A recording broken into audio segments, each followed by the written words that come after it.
আসসালামু আলাইকুম বন্ধুরা, কেমন আছো তোমরা সবাই? আশা করি সবাই ভালো আছো। তো বন্ধুরা দেখতে পাচ্ছেন যে আমি যে ডালাই ব্যাটারিগুলো দেখাচ্ছি, এই ব্যাটারিগুলো মানে আপনার সেটার সাথে সংযোগ দিব। বিশেষ করে এটা কিন্তু নোকিয়া মোবাইল, বুঝছেন?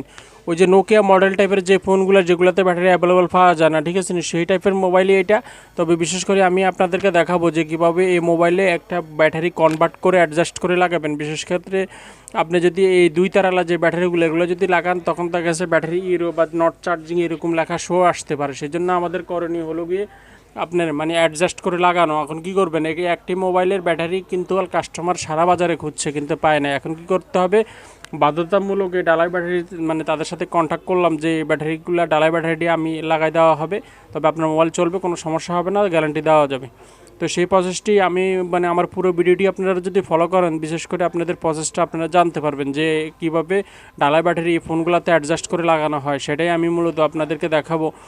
মানে সর্বপ্রথম হলো গিয়ে আপনার সাইজ মতো একটা ডালাই ব্যাটারি নিয়ে নেবেন। মানে মানে এমনি ওই ডালাই ব্যাটারি যদি আপনি মানে ওরকম দামি ডালাই ব্যাটারি লাগান, তাহলে তো আপনার দামি টাকা পেমেন্ট নাও দিতে পারে, ঠিক আছে। সেজন্য আপনি 200, 250, 300 টাকার মধ্যে যে ব্যাটারিগুলো পাওয়া যায় অ্যাভেলেবেল, সেগুলো বা ডালাই ব্যাটারি থেকে শুরু করে ডালাই ব্যাটারি ছাড়া আদার যে ব্যাটারিগুলো স্যামসুং বা আইটেলের যে ব্যাটারিগুলো, সেগুলো চাইলে এখানে আপনি কনভার্ট করতে পারেন। কীভাবে?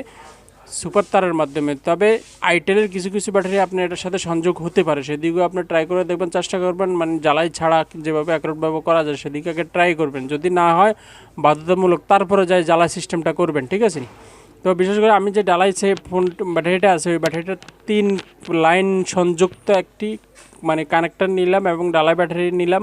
নিয়ে আমি মূলত এই সার্কিটগুলো খুলে ফেলবো। সার্কিটগুলো খুলে নেওয়ার পরে তারপরে আমি মানে 3 কানেক্টর লাইনের সাথে ব্যাটারিটা যেটা ভালো ব্যাটারি, সেটা আমি লাগাইতে চাচ্ছি পাওয়ারফুল ব্যাটারি, সেই ব্যাটারি কানেক্ট করে ওই 3টা মোবাইলের কানেকশনে সঠিকভাবে লাগাবো। আমি মেপে কিন্তু দেখব যে এটাতে মানে কোনটা প্লাস কোনটা মাইনাস, ঠিক আছে। এখানে যদি মাঝখানে যে লাইনটা যেটা আমরা সংযুক্ত হয় না বলে মনে করি, যে প্লাস আর মাইনাসের মাঝখানে যে লাইনটা থাকে, ওই কানেকশনটা অবশ্যই আপনাকে বের করে দিতে হবে। না হলে কিন্তু আপনার চার্জিং ইরো হবে, নট চার্জিং হবে, বা আপনার চার্জিং সমস্যা করবে, বা সেট চালু হলো ঠুস করে বন্ধ হয়ে যাবে।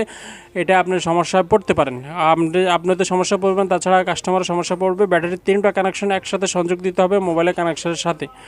মানে 3টা কানেকশনই সার্কিটের মধ্যে থাকে, এরকম সার্কিট আপনি এটার সাথে অ্যাডজাস্ট করে দিতে হবে। বা পুরনো যে কোনো সার্কিট যদি আপনাদের সাথে থেকে থাকে বা আপনার কাছে থাকে, সেই সার্কিটগুলো চাইলে এটার সাথে আপনি অ্যাডজাস্ট করে দিতে পারবেন। অ্যাডজাস্ট করে আপনি ভালোভাবে দেখতে পারেন, আশা করি হয়ে যাবে বিশেষ করে। তবে আমি যে প্রসেসটা মানে দেখাচ্ছি আপনাদেরকে, আমার ভিডিওগুলো ভালোভাবে ফলো করেন। ফলো করলে আপনারা বুঝতে পারবেন যে ব্যাটারিটা কীভাবে আমি কনভার্ট করেছি। মানে এখন কি করবেন, এই মোবাইলে কিন্তু কোনো ব্যাটারি পাওয়া যাচ্ছে না, এখন পাওয়া যাচ্ছে না বেদে আমি ব্যাটারিটা অ্যাডজাস্ট করে দিব এবং কনভার্ট করছি, ঠিক আছে। বিশেষ করে ভিডিওটি ভালো লাগলে ফলো দিয়ে রাখবেন এবং সাবস্ক্রাইব করবেন। আশা করি মানে ভিডিওটি আপনাদের উপকার হবে। ফেসবুকে দেখে থাকতে ফলো দিয়ে রাখবেন এবং ইউটিউবে দেখে থাকলে সাবস্ক্রাইব করবেন। আসসালামু আলাইকুম।